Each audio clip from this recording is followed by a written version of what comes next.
The film opens with a man setting traps inside a house and printing flyers that say "Extreme," suggesting he's building a haunted attraction. The scene then shifts to Harper, a girl living in campus housing in Carbondale, Illinois. Her roommate and close friend Bailey is with her. It's Halloween night, and someone throws a pumpkin at their door. Harper sees the four-wheeler belonging to her boyfriend Sam, meaning he threw it. We learn Sam attacks Harper, and she's hiding the bruises with makeup. Bailey knows Sam is bad news and tells Harper to break up with him. She even tries texting "It's over" from Harper's phone, but Harper stops her. After a few rude messages from Sam, Harper finally texts him "It's over" herself. Harper, Bailey, and their friends Angela and Mallory head out to party for Halloween. Bailey wears a ring that belonged to Harper's mother. At the party, they meet two boys, Evan and Nathan. Nathan and Harper hit it off. Harper steps outside at one point and sees a man in a red hood staring at her. She assumes it's Sam, but he disappears. Nathan convinces her to stay with the group. Later, the six of them wander around until Evan finds a flyer for a haunted house, the same one from the opening scene. They decide to check it out. On the way, a car follows them, and Harper fears it's Sam. They stop, but they've already reached the haunted house location. Other young people are there too, and the group heads to the entrance. Nathan leaves his baseball bat in the car. It was just part of his costume. At the entrance, a clown gives them a liability waiver with 4 rules. Stay on the marked path, don't touch the actors, follow instructions, and surrender their phones in exchange for a key. They lock their phones in the box and go inside. The haunted house starts with basic jump scares, and the atmosphere seems fun, until they see a woman in a witch mask behind a cage burning a girl's face with a hot rod. It looks extremely real, but the group assumes it's part of the show. They move on and reach a table with 2 doors, safe and not safe. They split up. Nathan, Angela, and Bailey take the safe path, while Harper, Mallory, and Evan choose not safe, which is full of spider webs.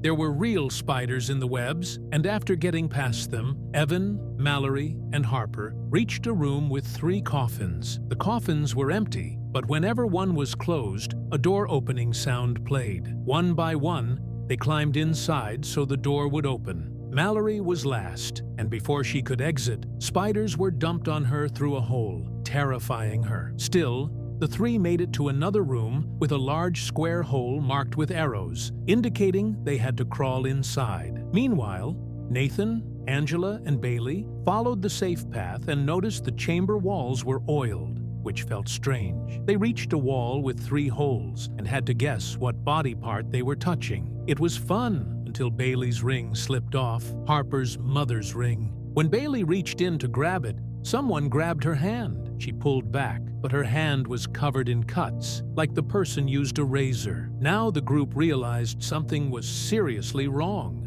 Back with the others, Evan and Harper exited the hole, but Mallory, who was behind them, suddenly vanished. As they wondered where she went, a man in a red hoodie and mask appeared and motioned for them to continue. They passed through another room, slid down a hole, and landed in a graveyard set. A masked man threatened them with a chainsaw, but Evan snapped at him, thinking it was still just an act. Eventually, Evan and Harper found Nathan, Angela, and Bailey, and learned about Bailey's injury. The 5 became even more worried since Mallory was missing, and the room was locked. Suddenly, the curtains opened to reveal the same caged room. The witch woman dragged in a bag, and Mallory was inside. She burned Mallory's face with a hot rod, killing her. The curtains closed again, leaving the group terrified. Nathan decided to retrieve their phones. He took the key from Bailey but dropped it and lost it along the way. Back in the room, Evan used Angela's thin arms to reach the rod inside the cage. But before she could grab it, the witch stomped on her hand. Angela was hurt, but Evan managed to pull the rod free. Nathan entered a room full of mannequins covered in sheets. One suddenly moved, revealing a man hiding inside. Nathan begged him for help, and the man, wearing a mask and cloak, claimed to be an employee. He introduced himself as Mitch and agreed to help Nathan, then followed him back to the others.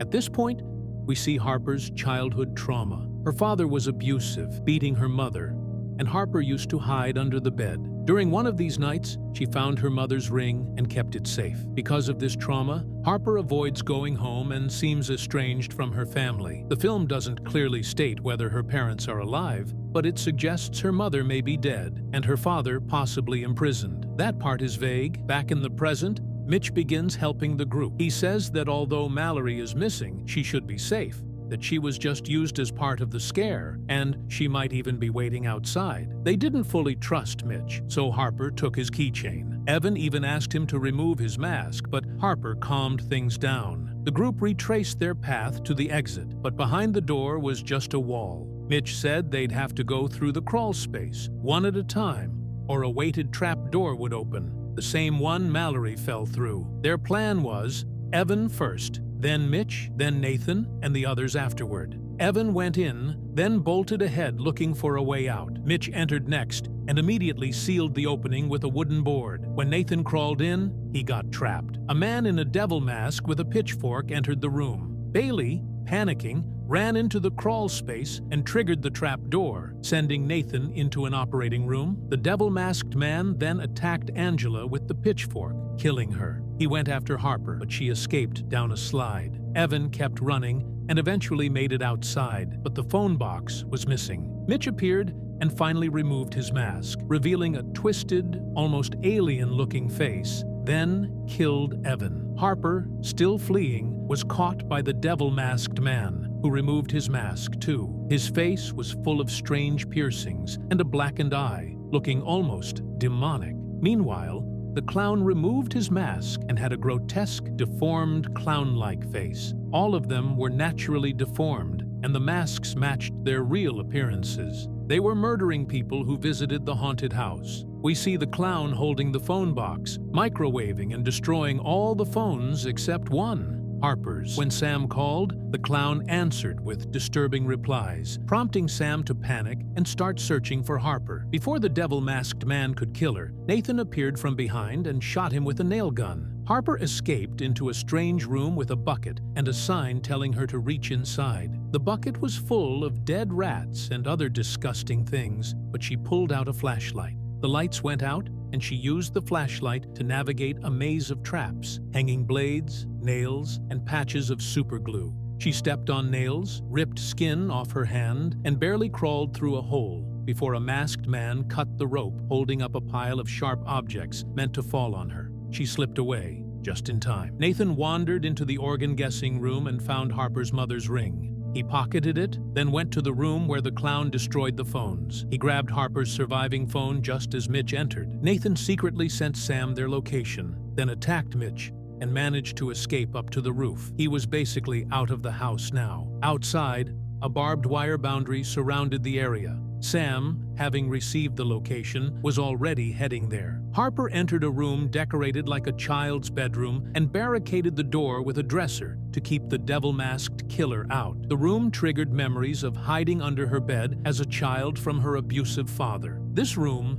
had a puzzle. Using a compact mirror, she read clues written upside down on the wall. Following them, she crawled under the bed to a jack-in-the-box toy house. She inserted a key, music played, and the toy house opened to reveal another key. With the special key, Harper unlocks the gear door labeled The End. While hiding under the bed, she's hit with traumatic memories of her father. The devil forces his way in, and the scene cuts between past and present. Harper suddenly gets up and drives the sharp key into the devil's eye. She runs to the door and turns the key, triggering the gear mechanism that's wired to a short-barrel gun. It fires and hits her, but she still crawls down the hallway. The gun sits at a fixed height and fires every few seconds to a jack-in-the-box tune. The devil attacks her again, and Harper stabs his injured eye. He stands up into the gun's firing line, and the gun goes off, killing him. Harper escapes and sees masked people nearby. She grabs the devil's pitchfork and attacks someone in a skull mask, only to discover it was Bailey, gagged and forced into the disguise. Harper had killed her by mistake. At the same time, Sam arrives, but the clown kills him. Nathan returns to find Harper, but Mitch attacks him. Harper kills a zombie-like man, then helps Nathan finish off Mitch. they encounter a man dressed as a vampire who removes his mask and reveals he isn't a killer. He's trapped too. He explains the haunted house staff are an extreme body modification group that builds deadly attractions each year. As he offers help, a zombie shoots him from behind. Nathan and Harper escape through the rooftop tunnel Nathan used earlier, but the witch appears. They defeat her, then reach their car outside, already sabotaged by the clown. Nathan grabs his baseball bat. He helps Harper cross the barbed boundary, but the zombie returns and shoots Nathan in the stomach. Nathan still manages to kill him with the bat. The two escape in Sam's car and head toward the city. Meanwhile, the clown sets the entire place on fire before fleeing. Nathan and Harper reach the hospital. Nathan is in critical condition and is admitted immediately. Before he's taken in, he gives Harper her mother's ring. Eventually, both recover. Harper later dreams of going to her parents' house and seeing her mother, though it isn't real. In the hospital, Harper realizes she wrote her home address on the haunted house waiver. That means the clown knows where she lives. As expected, he arrives at her mother's house, but Harper is ready. She's coated the door in superglue, trapping him. When he breaks free, he falls onto a setup of nails she placed. Injured and stuck, the clown becomes her final target. Harper picks up a shotgun and shoots him. The film ends